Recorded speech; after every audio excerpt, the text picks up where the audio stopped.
तो भारत को सिर्फ नेपाल ने परेशान नहीं किया है, बल्कि चाइना भी लगातार तनाव बनाए हुए है सीमा पर। लद्दाख में एलएसी पर बने तनाव को लेकर आज फिर भारत और चीन के बीच मेजर जनरल स्तर की बातचीत होने की खबर सामने आई।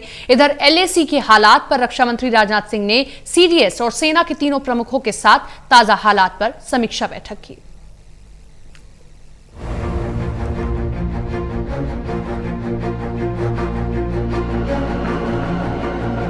रक्षा मंत्री राजनाथ सिंह ने आज chief of defence staff general Bipin Rawat और सेना के तीनों अंगों के प्रमुखों के साथ बैठक की।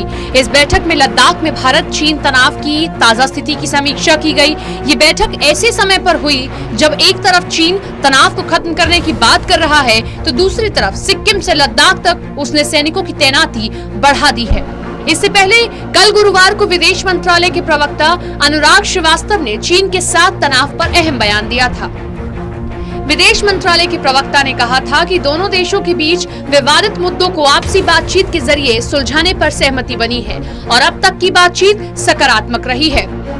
This meeting was in continuation of our diplomatic and military engagement, which both sides have maintained, in order to address the situation in the areas along the India-China borders.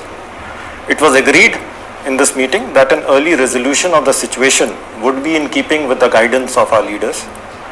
The two sides are therefore maintaining their military and diplomatic engagements to peacefully resolve the situation at the earliest. आज भी लद्दाख में भारत चीन के बीच major general स्तर की बातचीत हुई।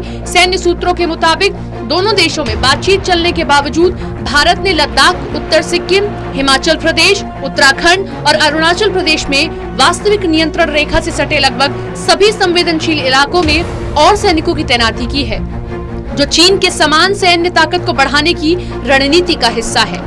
सूत्रों ने यह भी बताया कि दोनों देशों का पेंगोंग और पूर्वी लद्दाख के कई इलाकों में आमने सामने का टकराव जारी है। सैन्य सूत्रों ने मंगलवार को ही यह दावा किया था कि दोनों देशों की सेनाओं ने गलवान घाटी और हॉट स्प्रिंग क्षेत्र में गश्ती पॉइंट 14 और 15 पर पीछे हटना शुरू किया और चीनी पक्ष दो क्षेत्रों में 1.5 किलोमीटर पीछे हटा।